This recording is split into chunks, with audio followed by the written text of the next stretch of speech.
And now I'm doing this insanity. Okay, welcome back everyone. Today we're reacting to Game Theory, what is Ash Ketchum's real age? Now,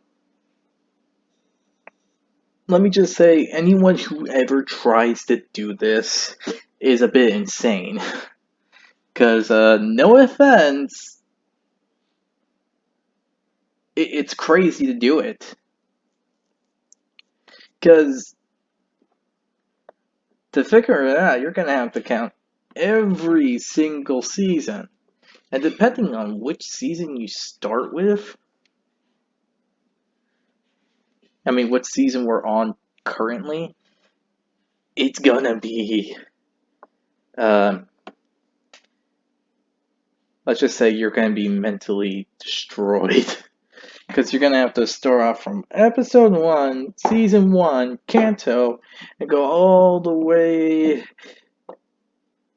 to whatever season this was on. But if you do it right now, you're gonna have to go from Kanto right now to the most current Pokemon Journeys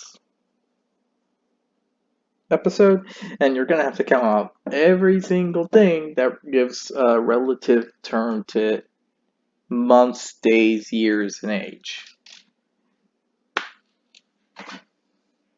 Just saying, you're gonna have to be crazy and suicidal for that one.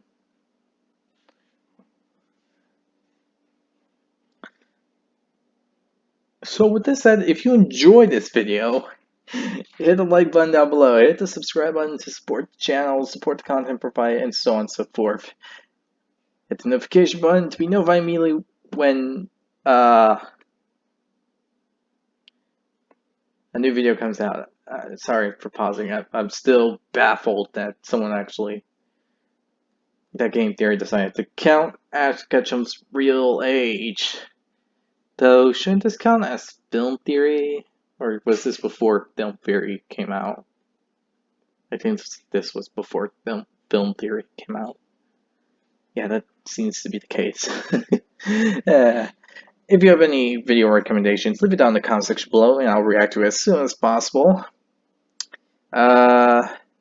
Also, be sure to give Game Theory some love and support for this one, because to me, this sounds like mentally tasking, because you're going to have to do, depending what season you're on, almost thousands of episodes, because I think some of the movies are canon, and you're probably going to have to count those, so yeah, that's insane. So they deserve some love and support, and so much appreciation for this one. So with this said, I hope you all enjoyed the video once more, and let's start this video, shall we? We all laugh at Ash Ketchum for not learning anything about basic type advantages and Pokemon battle tactics. His accomplishments are actually nothing to scoff at. Pikachu the horn! It worked! Out of all the trainers in the Kanto region, he was one of only 16 to advance to the 5th round of the Indigo Plateau Conference. And he was a rookie trainer against, well, he probably would have made it to top 8 if he didn't use Charizard, so. Yeah, put that in your mind. He would have been 8th place. Well, in the top 8, just by getting past Richie.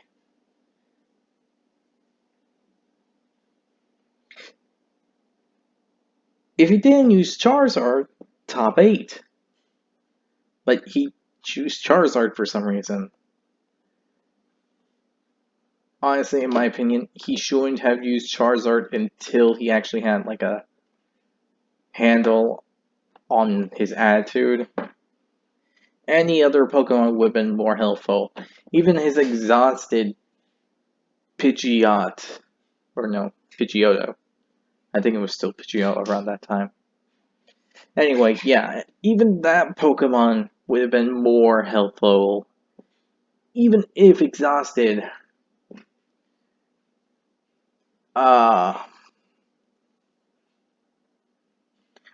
would have probably helped him a lot more and got him to the finals. Well, the top 8. Because at least he would go out fighting than, like, losing by disqualification for Charizard not doing anything. Honestly, losing is a lot better than having been disqualified for a Pokemon sleeping because they didn't want to fight. Won himself 48 total gym badges. He was a quarter-finalist in the Johto League, Hoenn League, and Unova League. He was the Sinnoh League semifinalist and Kalos League finalist. For a guy whose strategy is literally Pikachu shock, it's not effective, will shock harder, Ash has bested some of the strongest trainers in the world. And you also have to count the Battle Frontier and the Orange Islands, even though the Orange Islands kind of don't technically count, but they still do kind of count in some way or shape or form. But then again, it wasn't official battles, it's more like challenges that you have to do with your Pokemon, with the battle being there, here, and there. I think he only battled twice, but yeah. In all honesty, if he used older Pokemon in Hoenn and Unova, I think he would have been able to get way past that. And if he used older Pokemon in Kalos, I think it would have raised up his odds. Maybe if you built like the ultimate team. Oh, I can think of it now. Charizard, Greninja, Sceptile, because I think that's one of his better grass types. I mean, it managed to fight off Darkrai, so that's something. Pikachu, that's one, because in Kalos, it actually took down 3 of Alon's Pokemon, so that's something. Maybe Snorlax and Goodra. Maybe. I don't know. Maybe Croconaut, because it was his best Pokemon in Unova. And I use that term a bit loosely, because, you know, the glasses situation.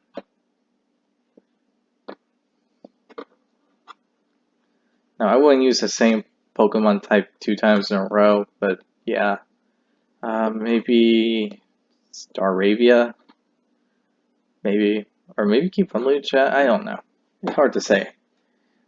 I mean, I can come up with 3 Pokemon you could use on a team. But now it's kind of hard to say which Pokemon should be on a true ultimate team that Ash should have. So, yeah. yet we've still never seen him face his most formidable opponent, puberty. Ooh. No.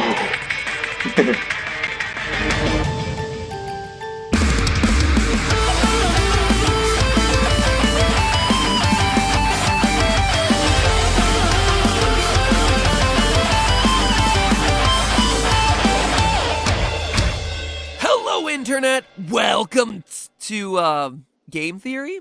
Film theory. Flip a coin theory. Honestly, I'm not 100% sure. This one falls into kind of a weird gray area because it's about Pokemon, but it's not about the games specifically, it's about the anime. A topic that would normally go on film theory. Curse you, ever blurrier lines on how we consume content in an ever-changing digital landscape. Curse you! Anyway, since That is true. Pokemon is a gray line between film and video game, because both franchises are very popular and they kind of blend in together, considering that some characters appear from the game, appear in the anime, and so on and so forth. So it's kind of hard to say which one it belongs in. It's more definitely a gray area, and I hate the fact that it is kind of a gray area, even though both should be separated, so yeah. the mystery of Ash's age was something you overwhelmingly voted to see during the last Pokemon game theory, I decided it made the most sense to put it here. Hopefully that's not offensive to too many of you. So, Ash Ketchum. You know him, you love him, you ship him with Misty. This young would-be No, I don't. I ship him with Serena.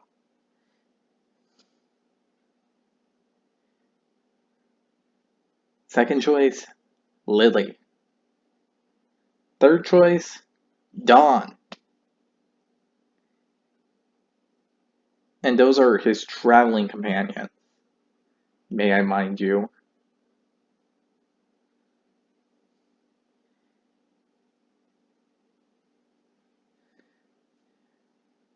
Though I have to admit, Misty isn't last place for me when it comes to female traveling companions. And I do mean long-term female traveling companions within age reason.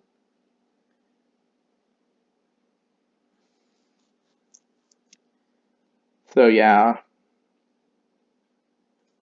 Pokemon Master has battled its way through over half a dozen regional leagues, 20 seasons, and over 1,000 episodes of televised content, which is a heck of a career for someone who doesn't look a day over, I'm not sure exactly, but he certainly doesn't look like someone who was 10 years old back in 1997. That being said, 20 years passing in the real world doesn't necessarily correlate to 20 years passing on a show, so we can't really be certain of how old Ash is. You know, I just realized that the way he said it, this is probably after Kalos. So this is probably around very early beginning to mid beginning of Alola. So because there's no way this is like the middle of the season of Alola.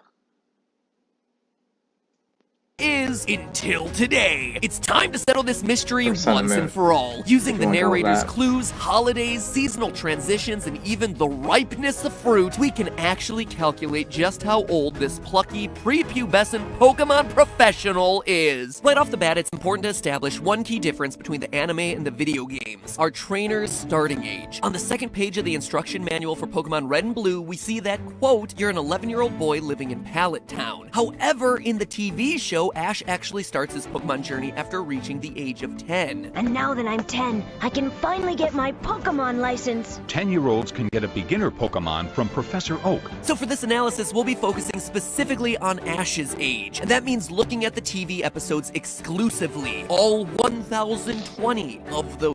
Oh shoot. I was way off on my calculations. It's over 1,000. Oh no. You have to count all all those episodes. Probably even the filler ones, since they do technically count, because I think some references are made about them in different episodes.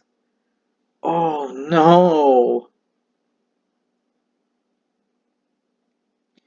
That means we are in the 100s of thousands. I don't know. Those TV episodes, which, let me tell you, is a lot of this Pikachu! Thunder Shock! and this. Oh, now I feel really sorry for him. Because you're gonna have to hear that line almost every single episode. You'd be lucky not to get some episodes with them not saying that line. I mean, there are some episodes that you definitely don't hear that from, and that's mainly when contests during appearing in the anime, and then there are some episodes where it's more focused on Jesse trying to get a ribbon. Oh, and then there's the performance stuff in which Jesse tries to get a key, and then there's even the Unova part because they're just being secret agent stuff and all that.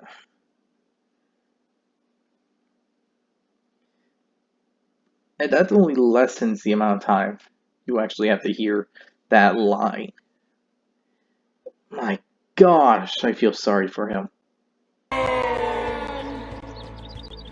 I don't know if you ever noticed this growing up, but this show is a bit formulaic. The other key detail we need is the date of Sadly, it Ash's is. birthday. We know that he's 10 when the show starts, but he may not be exactly 10. It's not like everyone in Pallet Town suddenly decided to coordinate the start of their Pokemon journeys around Ash's birthday. He could be as young as exactly 10 years old, or as old as 10 years plus 364 days. Luckily, we can pin down the exact date to the day. According to Takeshi Shudo, chief writer for the Pokemon anime, in his novel Pokemon Pocket Monsters: The Animation Volume 1, we learn that Ash's exact age when he left home was 10 years, 10 months, and 10 days. Quote, "I can recall all the past 10 years with Ash. 10 years, 10 months, and 10 days. All of the hardships, the times it was too painful to go on. This is how Delia felt the day that her only son left home." So, in 2 months, he would be 11. That means the time he returns back, because I remember this one at the beginning of Kanto. Well, not the beginning of Kanto. Season 1, I remember it. Because, we're this far, this many seasons. You know what? I'm just gonna say, the time he returned to Pallet Town, it was 1 whole year. That means he's 11 years old. 11 years, 10 months old. If we went by that exactly. That means within 2 months, he would be 12. Okay, we got something. End quote. And if you thought that little bit sounded sad, you should absolutely read the part about Ash's father abandoning his family to become a failed Pokemon trainer a few pages earlier. It is shockingly depressing for a story about a bunch of characters who are meant to be stuffed animals eventually. Anyway, Ash leaves home on April 1st, so counting backwards, we can find that Ash's birthday is on May 22nd. Wait. How do you know it's April 1st? I don't think they ever mentioned that. Ash starts his Pokemon journey at age 10, but turns 11 just a month and a half after leaving Pallet Town. Now, to save us some time, in my last episode, I calculated that Ash's journey through Kanto, the time between the day he meets Pikachu and the day he challenges the Indigo League, is 1 year and 3 months. In other words, he's had 2 birthdays by the time he enters his first Pokemon Championship, making him 12 years old when Season 1 comes to a close. If you want any more details on that, I go into it. Oh, so he's 12 the second he enters. Okay. Or after the events of the Kanto League. Huh. Well, that's interesting. 12 years old. So at Kanto, he's 12 years old. In the previous Pokemon Theory, link in the iCard in the upper right-hand corner of the screen, or at the end of this video. After losing in the Indigo League, Ash spends his summer licking his wounds in the Orange Islands. You can tell that this whole 36-episode arc takes place over just a few months because the events move quickly as they explore small islands, the weather never really changes, the whole thing is framed as a fetch quest for the GS Ball, and shortly after being crowned Orange League champ, we see Ash heading off to Johto in the fall. Now, here's where things start to get I hope I don't get monetized for that song. But yeah, that makes sense. So it took 3 months just to finish the Orange Leagues? And that means, let's see. He has his birthday in May. So that's like, they said that 2 months passed after April. So that's June 1st. So that means he's either in August 1st or September 1st. Tricky. You see, outside of the mainline anime, between 1999 and 2001, there was a sub-series of direct-to-VHS Pikachu shorts named Pikachu's Winter Vacation, with each collection being 2 or 3 episodes with a winter or Christmas theme. Because they weren't part of the main series, their place in the timeline is actually not super clear. However, since they always feature Christmas Day, there are single best clues to knowing how much time is passing in the anime. And it's these episodes that allow us to determine that the entirety of Ash's Johto journey took him nearly 2 years to complete. Let me explain. In the 2000 release of Pikachu's Winter Vacation, the episode Stantler's Little Helpers shows Ash's and Misty's Pokemon teaming up on Christmas Eve to help Santa cure his sick Stantler. The Pokemon we see team up include Ash's Heracross and Misty's Poliwag. It's Oh, so that's how he's figuring this out.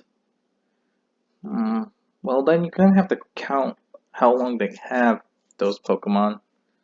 Is that also reference in important this? to note that Ash doesn't have a Cyndaquil in his team yet. This means that the Christmas day depicted in Stantler's Little Helpers must fall between episode 119 of the anime, where Ash catches a Heracross, and episode 141, where he catches a Cyndaquil. The presence of Misty's Poliwag also confirms this, because we see Poliwag evolve into Poliwhirl in the Totodile Duel, episode 151. So with that being our first winter spent in Johto, Ash is still 12. Our next timeline clue happens 28 episodes later with the Pichu-centric episode, The Apple Core. Now, at this point in the series, Ash is a traveling lineup of Bulbasaur, Totodile, Chikorita, Pikachu, Cyndaquil, and his most recent addition, a shiny Noctowl that he caught in episode 154, Foul Play. The next major change in his team will be Chikorita evolving into Bayleaf in episode 199, Current Events. So why does all of that matter? Well, first, remember that Johto is based on the Kansai region of Japan, where based on Harvest...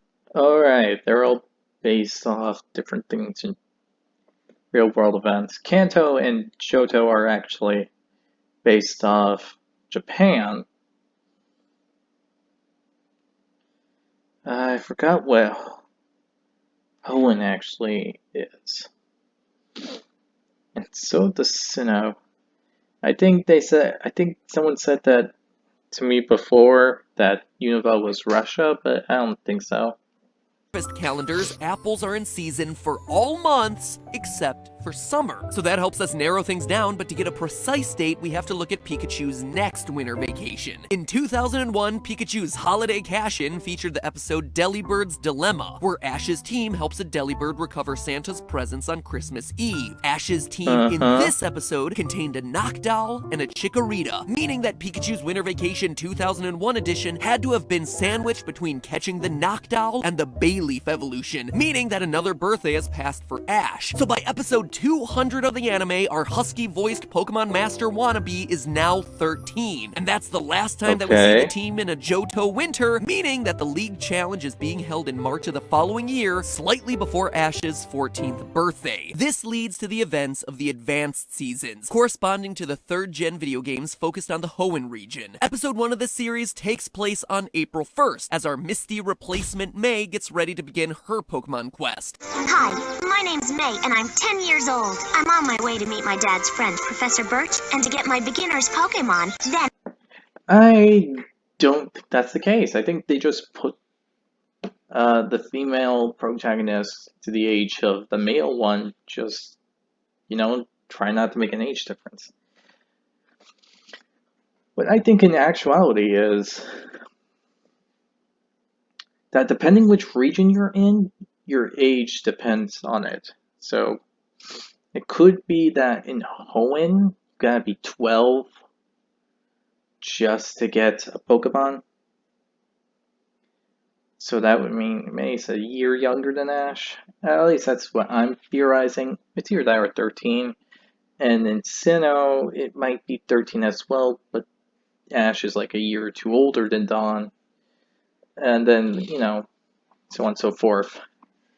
I think I can kind of guess it, but again, a little hard to say. I can begin my journey as a Pokemon trainer. And if you're like me at this point, you're probably wondering why every new trainer's Pokemon journey begins on April 1st. Well, it actually has to do with Japan's school year. According to Article 59 of the Ordinance for Enforcement of the School Education Law, quote, the school year shall start on April 1st and end on March 31st of the following year. And if you're like me right now, you're probably thinking, damn, school year ends on March 31st and the new one starts on April 1st? That's brutal. Also, you're probably asking yourself, why the heck would they start school in April? Well, I dug even deeper to find that one out. Apparently, it's structured this way to match the fiscal year, aka the business year as defined by when you have to pay taxes, which runs in Japan from April to March. Now,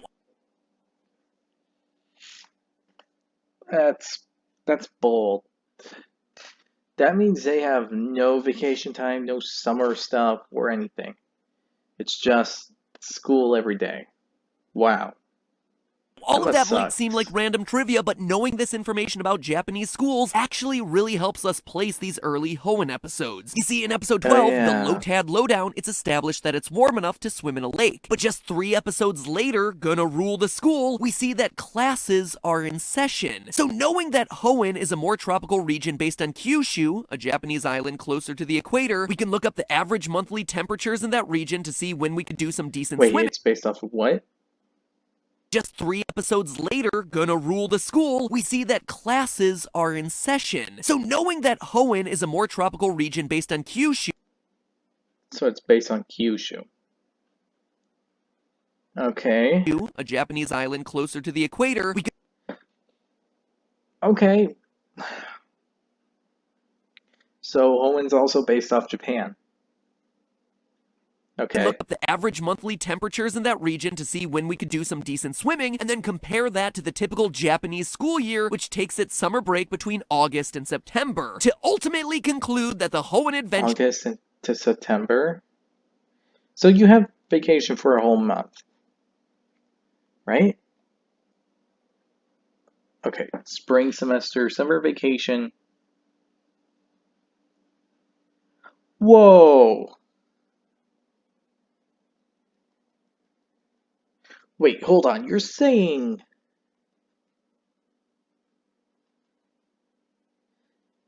that they get summer vacation for a month and 14 days.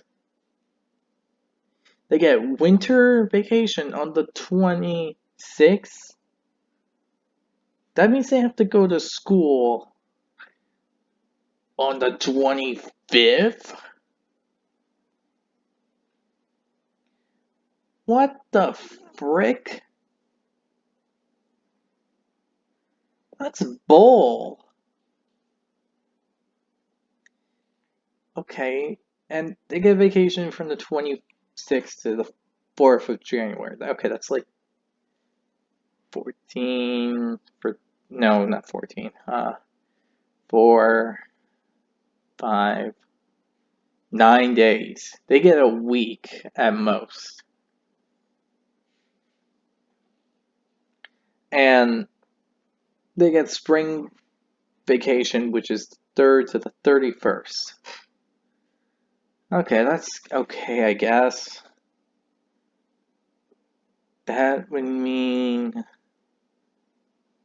Oh, that's not too bad, actually. So, takes its summer break between August and September, to ultimately conclude that the Hoenn adventure starts around June or July, meaning that Ash is now 14. And that's where it stays, for a surprisingly long time, actually. The Hoenn arc has a ton of episodes, but we don't actually get that many time jumps in it, with each episode adding only a day or two to the overall journey. We can actually double check this with the episode Garden of Eden, number 88, where the team tries to save a local banana harvest from a hungry Snorlax. If you look closely, you'll notice that the Okay. bananas used in this episode are slightly smaller than you would expect. And this isn't an accident. While Kyushu isn't tropical enough to really grow its own bananas, the Japanese island of Okinawa, a bit more south, absolutely is. And it's known for growing smaller bananas known as the Shima banana. It's harvested from May to October, which allows us to know that 88 episodes into the season, we're still in the same year. We actually don't hit summer again until the Battle Frontier arc. And we know this through, of all places, 2 Pikachu-centric shorts that aired exclusively on Japanese airlines. Yeah, I'm not kidding What? about that. And serious talk here, guys, I know a lot of you sometimes question my...